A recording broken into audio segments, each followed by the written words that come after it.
Hello! Uh, Video games. Here's one.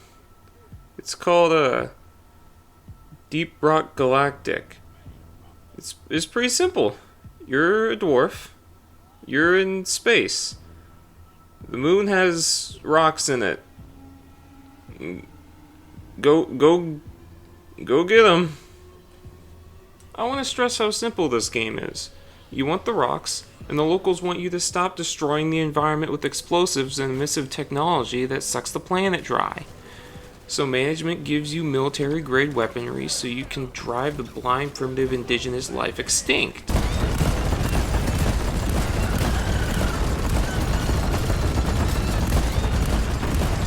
We got it! Huzzah! Really, that's all this game is. You go down to the planet, you mine some rocks, and you leave. Most of the progression is cosmetic options, and the end game is just 3 missions pushed together but harder. The reward is just more cosmetics normally. Early on, you unlock different weapons you can choose before each expedition, and you can unlock modifications to make these weapons do different things. And there is a tree of perks you can unlock through just playing, but those really feel like background information to the cosmetics. I mean, look at this seasonal skill tree. Each path ends with a cosmetic for a gun, not even the gun itself. This game is a grind to make your alcoholic blue-collar Morkite sniffer look like Davy Jones or a futuristic tank with gold skin. From the outside looking in, this game has little going for it. So why do I keep playing it? Look at this place. This cave, this whole game is procedurally generated. No 2 missions are the same. These caves are on Minecraft levels of awesome. Even more, with different biomes to explore, the atmosphere of each cave you explore can change drastically from the last. Let's talk more about the atmosphere. You are in hostile, uncharted territory, an explorer on a hostile moon of an alien world. The only way out is to call a giant rocket drill from space to come get you. Essentially, a kick to the hornet's nest. Even the plants want you dead.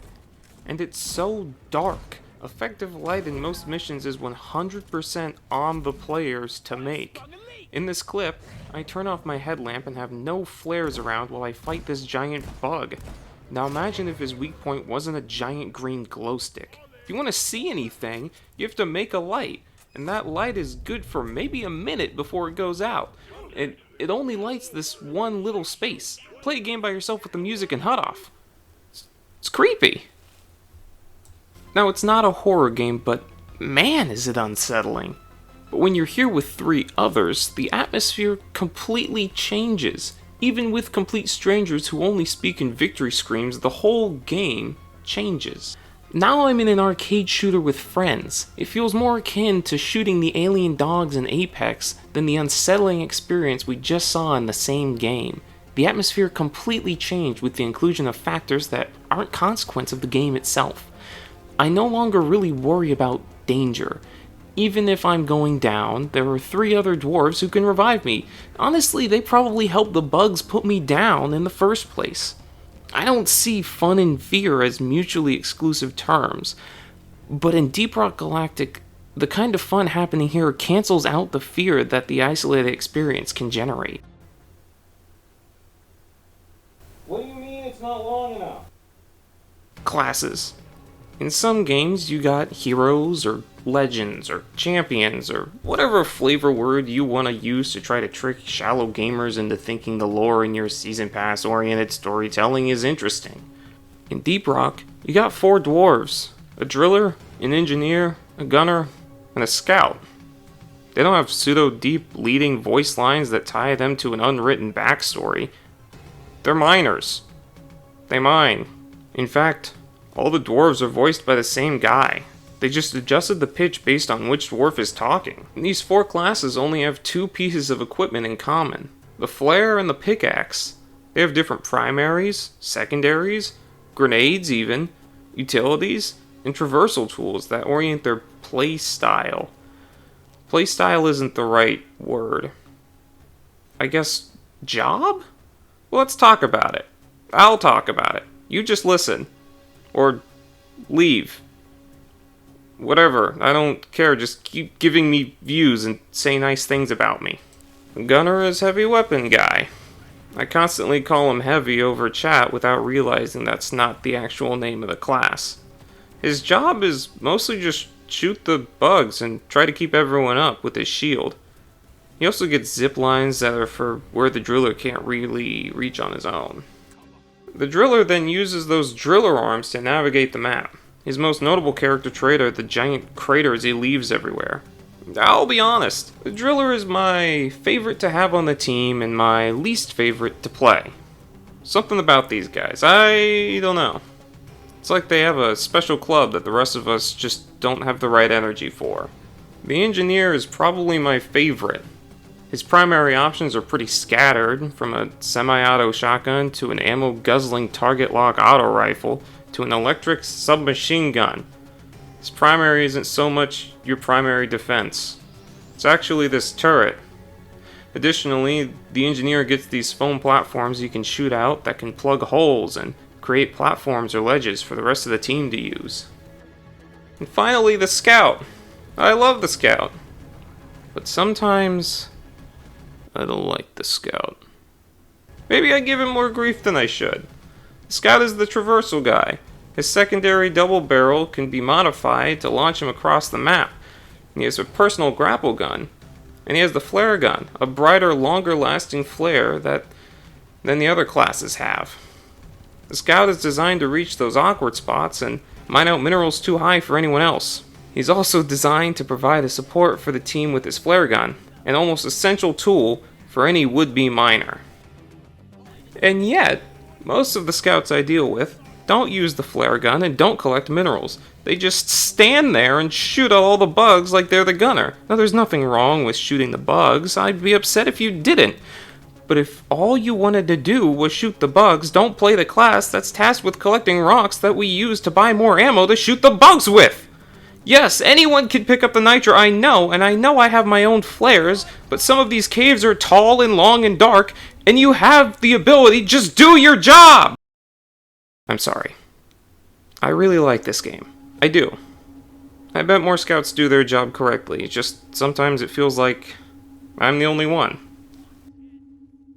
But on that note, let's talk about the community.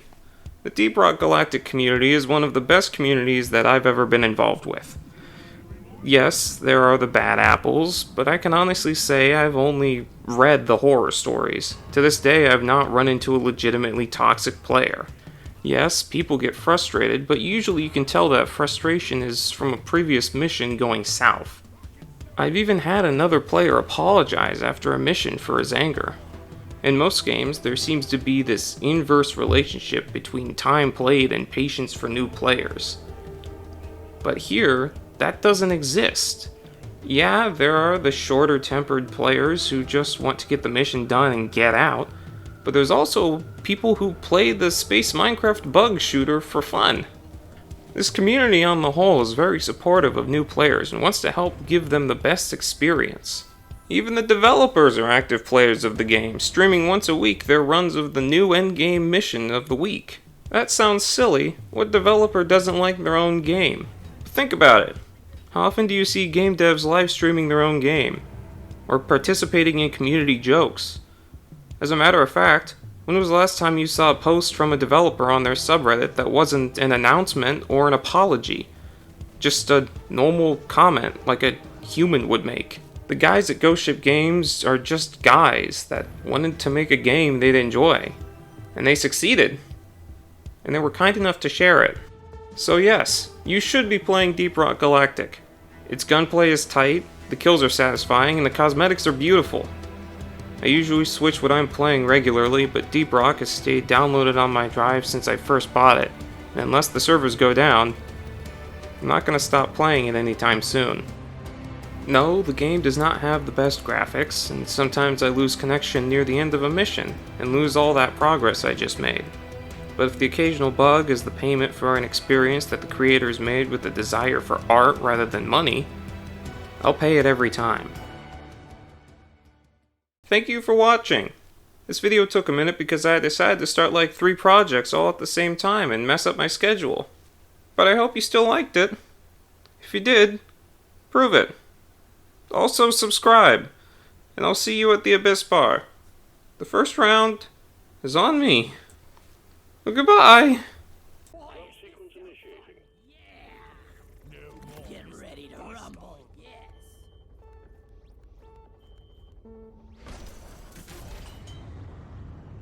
Rock on! Rock and stone forever!